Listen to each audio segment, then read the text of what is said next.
Why do you do these things to me? I mean, granted, I love doing this, and I am all for requests, but out of all the inner child damaging, shit-spewing horse turds out there, you had to fucking pick Home Alone 4?! You know, if this movie was horrendous like the third movie, I wouldn't mind reviewing it. But horrendous is too kind a word for this. It's... Gurja Smurf! This movie is a raging pile of Gurja Smurf. That's all it is. The characters suck. The plots suck. The acting sucks. The themes suck. The soundtrack sucks. Everything sucks. It is a raging pile of Gurja Smurf. There we go. I knew that little shit would come in handy. Anyway, I can't really guarantee a long review for two reasons. One is that I might actually commit suicide halfway through the review. Second being that even if I survive said suicide attempt, I just don't know what you want me to say. It's tedious, it's boring, it gives new meaning to the word inconsistent, and it's directed by the guy who directed Beethoven's Second. So yes, like so many other films I've reviewed in the past, I'm in for a fucking nightmare. Let's get this over with before it gives my childhood a reach around. This is Home Alone 4. So, let's count all the things wrong as it starts out. Okay, we don't have the traditional Home Alone music, strike one. It's going into the door instead of the opening window, that's strike two. It's the same characters from the first movie, and they're somehow living in a different house, that's strike three. Buzz and Lindsay are replaced by 12-year-olds, that's strike four. And Kevin is replaced by a 6-year-old, that's strike five. Wow. I knew that this was gonna be shit, but I thought it would at least accumulate its shittiness over time.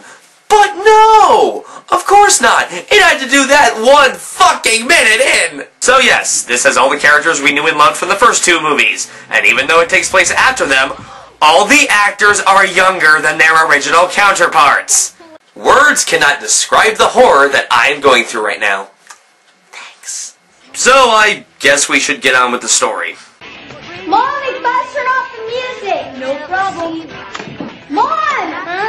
Mom, turn off the music! Tell Buzz to turn off the music! Buzz is being a bastard! Mom! But Mom, I have to get the first one and people won't think I'm cute! I thought I told you to clean up the kitchen. I did. Can I go to the movies tonight with some friends? No. I'm showing a house and I need you to babysit Kevin. Why can't Megan do it? Because she has to go to rehearsal at the teen center and you don't have to go to the movies. I do if I want a life. You're babysitting Kevin. Yeah, come on, Mom. It's not like he can't handle himself. I mean, he only took out burglars by himself 2 years in a fucking row. So Kevin's mother goes up to his room to check on him, as he's apparently watching their home video from last Christmas because his parents got a divorce. We don't know how these two parents got a divorce. They just did. Just run with it. I know you miss your dad. And he loves me very much. You both do, and it has nothing to do with me. Did he tell you that? I'm 9 years old. Watch a lot of TV. What? I'm 9 years old. Watch a lot of TV. What? I'm 9 years old. Watch a lot of TV. You're 9. You are fucking 9. Hey, dumbass screenwriters! Kevin was 9 in the first movie! Don't believe me? Ask the director of it! At the same time, he was a 9-year-old kid. Yeah, he was 9! He was fucking 9! Unless Kevin is some mutated child with Webster's disease who was conveniently born on a leap year, this is a huge plot flaw. It's not like this kid is an animated character like Stewie Griffin where you can just keep him at the same age for fucking 11 years. You need to age your characters, and when I say that, I don't mean backwards! So, after gaping plot hole number 247-B, the children's dad comes over for a visit to tell his ex-wife that he's getting married. So, within a year he was divorced and now he's getting remarried. That was pretty damn fast considering that your marriage was going well at the end of the second film. So did he have an affair? Did he just up and leave? Was he chilling on the planet Zeist? I want to know these things! The children are offered the chance to go spend Christmas with their dad. All the kids refuse at first, but Kevin starts to have second thoughts when Buzz makes him clean the house against his will.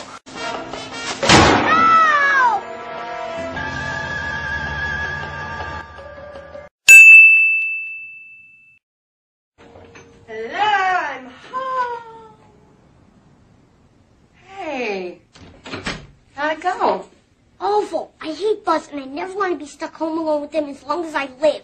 Oh, honey, I know he picks on you. Picks on me, humiliates me, tortures me. He touches me in bad places. Bad touch. Bad touch. So Kevin decides that he's had enough and uses pennies and dimes out of his piggy bank to pay for a cab ride to his father's house. And yes, the pennies and dimes thing is just as stupid and nonsensical as it sounds. He arrives at the house and meets Natalie, who gives him a remote to the entire building. Oh, and Prescott, give Kevin a house key. If you say so, ma'am.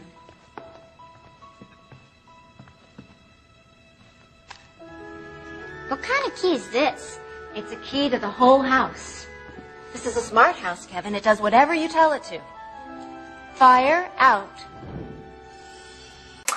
Yeah, give the 9-year-old the power to control your billion-dollar mansion. Do not give a 6-year-old that kind of power.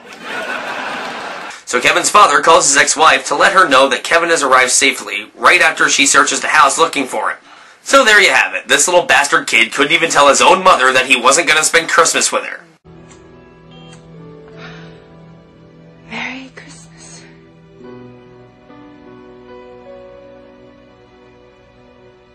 You are an evil child. So we then cut to the next morning, to a cheap-looking suburb with no snow that's trying to pass for Chicago in the winter time. Epic fail. Natalie heads off with Kevin's father into town, leaving Kevin with the butler. After that scene, we get this. I feel good. I knew that I wouldn't. I feel good. I knew that I wouldn't. So good, so good. I got you. Wow, I feel nice. A sugar and spice. I feel nice. A sugar and spice. So nice, so nice. I got you.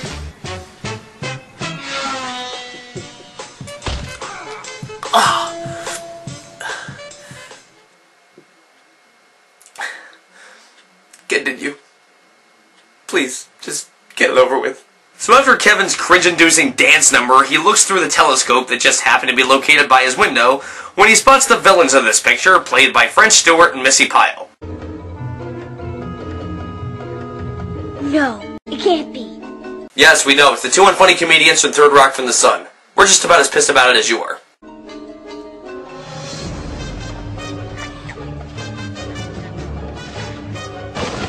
It is! It's Marv! No! It is! It's Marv! No! It is! It's Marv! What the fuck? French Stewart is Marv? He's actually replacing Daniel Stern? What the hell, man? Why didn't you just have these two actors play new characters? You had to replace the funny as hell Daniel Stern with some douchebag who always looks like he's squinting at the fucking sun? This is unbelievable. Joe Pesci, what do you think about this? I don't need this. I got a judge that's just aching to throw me in jail. An idiot who wants to fight me for $200. Slaughtered pigs. Giant loud whistles. I ain't slept in 5 days. I got no money. A dress code problem. My career. Your life. And let me see. What else can we pile on? Is there any more shit we could pile on to the top of the outcome of this case? Is it possible? Maybe it was a bad time to bring it up. So Marv and his new wife Vera head into the house with the intention of kidnapping Kevin, but Kevin stops them by turning on the shower and somehow flooding the entire house with it.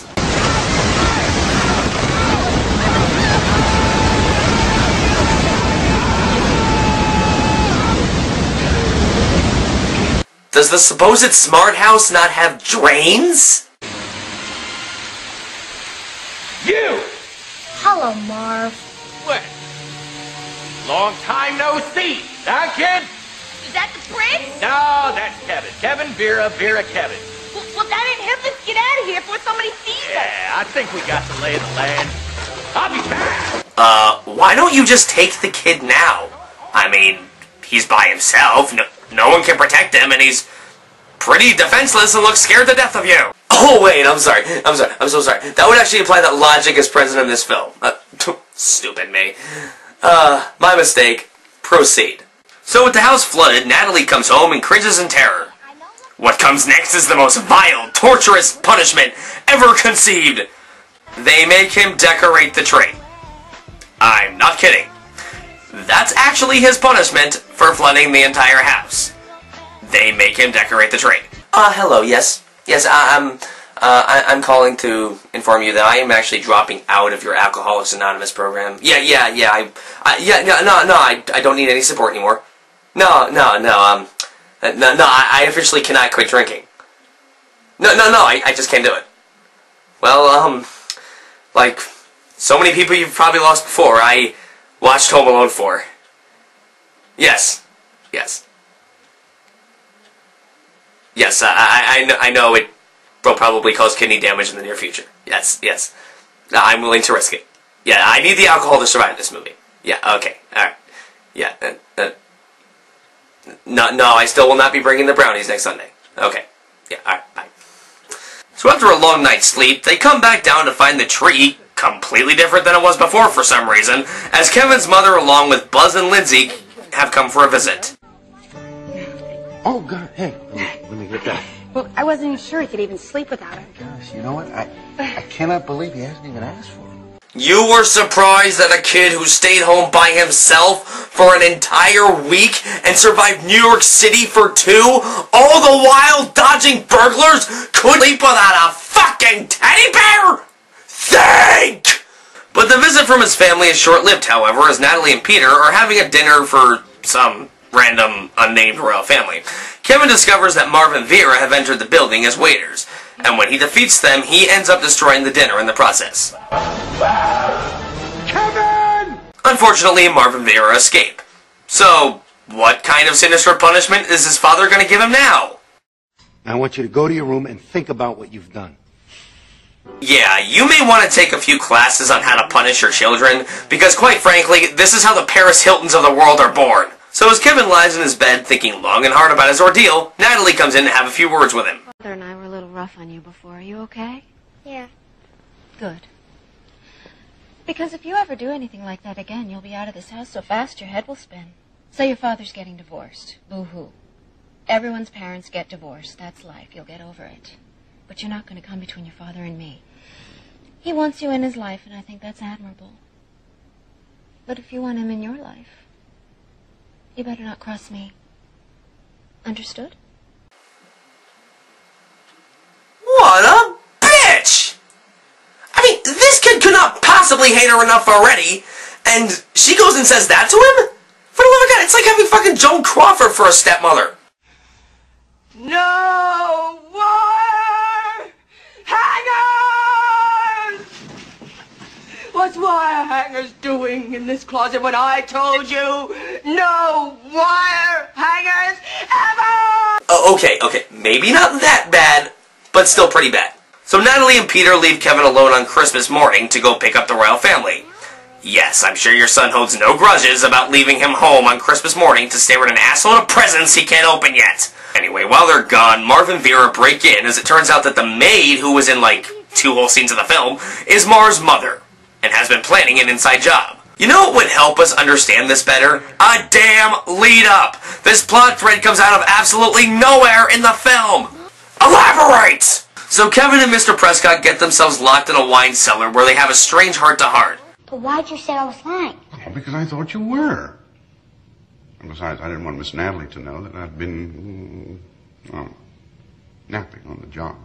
That woman, if she could whip me 24 hours a day, she would. It's downright inhuman. Oh, so he was napping on the job when Marv and Vera broke in earlier. Yeah, it's kind of sad when the guy who doesn't know that Kevin can take care of himself leaves him alone, and yet his parents, who do know that he can take care of himself, will not leave him alone. But again, logic not present. Please move on. So Prescott and Kevin eventually find an old dumbwaiter that the maid apparently didn't know about in the wine cellar. Kevin rides up the thing, leaving Prescott in the cellar, which leads to, of course, all of Kevin's wacky hijinks.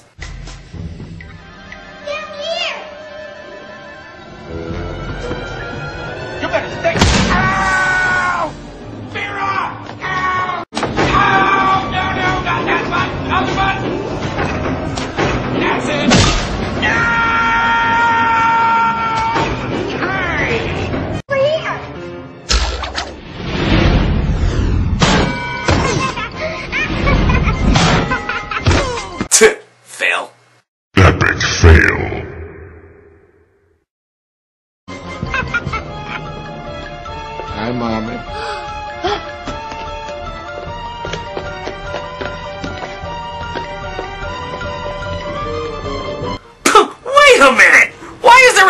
elevator right there. Is everyone just too damn lazy to take the stairs? Anyway, Kevin traps the maid in the elevator and ends up defeating Marv and Vera in a scene that's so incredibly stupid, it has to be funny. Bar revolve sesame. Bar, stop. Oh! I know it's going faster. Spin faster sesame. If the wife's not good. Faster sesame.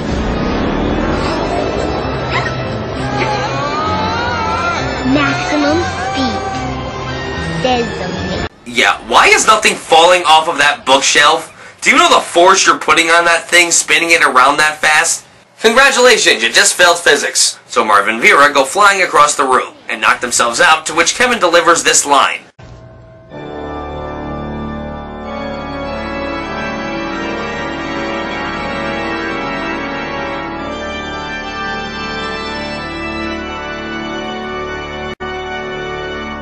Merry Christmas to all, and to all a good night. That's fine, but I prefer this line more.